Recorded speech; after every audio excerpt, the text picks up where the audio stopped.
तुम्हाला असं नाही तर असं बाळ हवंय. तुम्हाला त्याने हे नाही तर हे करायला हवंय. पण तुमच्या गर्भावस्थेमध्ये तुम्ही आता काय करताय? एक गोष्ट कायम लक्षात घ्या. ती म्हणजे एक आनंदी आणि निरोगी आईच आनंदी आणि निरोगी बाळाला जन्म देऊ शकते. प्रेग्नन्सीमध्ये आई जे काय करते त्यावरतीच बाळाचे विचार आणि स्वभाव ठरत असतो. मेटर्नल स्ट्रेस रिसर्चमध्ये असं काही सांगितलं गेलंय की जेव्हा प्रेग्नन्सीमध्ये आई जास्तीत जास्त स्ट्रेस घेते तेव्हा तिच्या शरीरातील कॉर्टिसॉल लेवलचं प्रमाण वाढतं आणि हा कॉर्टिसॉल प्लासेंटाच्या मार्फत बाळापर्यंत पोहोचतो आणि बाळ जेव्हा जन्माला येतं तेव्हा ते सारखं चिडचिड करतं, त्याची बौद्धिक क्षमता कमी असते आणि त्याच्यामध्ये एन्झायटी आणि डिप्रेशनचं प्रमाण सुद्धा वाढलेलं दिसतं. न्यूट्रिशन अँड ब्रेन डेव्हलपमेंटमध्ये असं काही सांगितलं गेलंय की फॉलिक ऍसिड, आयोडीन, आयर्न आणि ओमेगा 3 यांची जर आईच्या शरीरामध्ये कमतरता असली तर बाळाची जी ब्रेन डेव्हलपमेंट असते ती कमी होते. त्यामुळे प्रेग्नन्सीमध्ये या सगळ्या पोषक घटकांचं प्रमाण तुमच्या शरीरामध्ये असणं अत्यंत गरजेचं असतं. टर्नल रिलॅक्सेशन आणि फिटल रिस्पॉन्स रिसर्च यामध्ये असं काही सांगितलं गेलंय की जेव्हा प्रेग्नन्सीमध्ये आई जास्तीत जास्त शांत असते, छान असं म्युझिक ऐकते, तेव्हा तिच्या बाळाची ब्रेन डेव्हलपमेंट हे जास्तीत जास्त होते आणि बाळ आईसोबत जास्तीत जास्त कनेक्ट होतं. हे सर्व जेव्हा आपल्याला मॉडर्न सायन्स सांगतं त्याबरोबरच आपला भारतीय इतिहास सुद्धा आपल्याला हेच काहीतरी सांगतो. महाभारतातील रणांगणावरती जेव्हा महायुद्ध सुरू होतं तेव्हा चक्रव्यूह भेदण्याचं जे काही दिव्य काम होतं ते अभिमन्यू आईच्या गर्भात असताना शिकले होते. भक्त प्रल्हाद सुद्धा नारदाची भक्ती ही गर्भात असताना शिकले. त्याचबरोबर छत्रपती शिवाजी महाराज सुद्धा आपल्या आईच्या गर्भात असतानाच त्यांना स्वराज्य स्थापनेचं बीज हे माता जिजाऊंनी पेरलं होतं.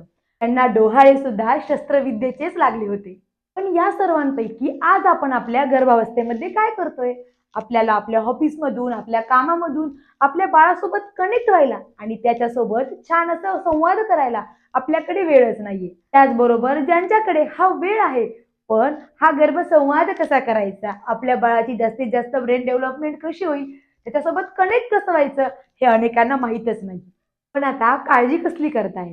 तुमच्यासोबत तुमच्या या गर्भावस्थेमध्ये अस्तित्व गर्भसंस्कार तुमच्यासोबत आहे, जे तुमच्या बाळाच्या मानसिक, बौद्धिक, शारीरिक आणि आध्यात्मिक बाजू कशी इम्प्रूव्ह करता येईल याकडे लक्ष देईल. तुमच्या गर्भावस्थेतील या शारीरिक विकासासाठी तुमच्याकडून योग करून घेतला जाईल. तर तुमचा लोअर बॅक पेन असेल, सायटिका पेन असेल, या सगळ्यांपासून तुम्हाला लांब ठेवण्यासाठी मदत करेल. तुम्हाला जर डॉक्टरांनी बेड रेस्ट सांगितलं असेल तरी सुद्धा तुम्ही असे कोणते सूक्ष्म व्यायाम आहेत जे तुम्ही करू शकतात ते तुमच्याकडून करून घेतले जातात. त्याबरोबरच तुमच्या 7व्या महिन्यानंतर डॉक्टरांनी जर तुम्हाला नॉर्मल डिलिव्हरी सजेस्ट केली असेल तर त्यासाठी सर्व्हिक्स ओपनिंगचे कोणते एक्सरसाइजेस तुम्ही करू शकतात ते सुद्धा आम्ही तुमच्याकडून करून घेत असतो. तुमचा मानसिक विकास चांगला व्हावा यासाठी प्राणायाम, मंत्रजप आणि सप्तचक्र ध्यान. आपल्याला या प्रेग्नन्सी मधील बॉडी रिलॅक्सेशनसाठी म्हणून वेगवेगळे राग आणि योग निद्रा, आध्यात्मिक विकासासाठी पुंसवन संस्कार, सीमंतनयन संस्कार जे 16 संस्कारांमधील दुसरा आणि तिसरा संस्कार मानला गेलाय, सप्तचक्र ध्यान, श्रीमद भगवद्गीतेतील अनेक अध्याय जे आपण रोज डेली बेसिसवरती तुमच्याकडून म्हणून घेत असतो. ब्रेन डेव्हलपमेंट ऍक्टिव्हिटीसाठी आपण वेगवेगळे गेम्स घेत असतो, स्टोरी सांगत असतो. हे सर्व तुमच्या गर्भावस्थेमध्ये आम्ही तुमच्याकडून करून घेत असतो. त्याबरोबरच तुमचं पोषण चांगल्या प्रमाणामध्ये व्हावं यासाठी म्हणून तुम्हाला दिला जाणारा वेगवेगळा आहार जो आपल्या 7व्या महिन्यापर्यंत वेगळा आहार असतो आणि 7व्या महिन्यानंतर आपल्याला बाळाला छान प्रकारे स्तनपान करता यावं यासाठी कोणता आहार तुम्ही घेतला पाहिजे तो सुद्धा तुम्हाला सांगितलं जातं. आपल्याला डिलिव्हरी नंतरच्या अनेक गोष्टींची कल्पना आपली आई, मावशी, काकू सर्व देत असतात. पण या सर्वांमध्ये आपण एक आई म्हणून काय करायचं, आपल्या बाळाला कशा प्रकारे फीड करायचं, आपल्या प्रेग्नन्सीमध्ये कोणत्या प्रकारचा ब्रेस्ट मसाज आपण करू शकतो जेणेकरून आपल्या बाळाला छान प्रकारे स्तनपान करता येईल. तर हे तुम्ही कसं केलं पाहिजे, ब्रेस्ट फिडिंगची पोझिशन कशी असावी, हे सर्व आम्ही आमच्या ब्रेस्ट फिडिंग सेशनमध्ये तुम्हाला शिकवत असतो.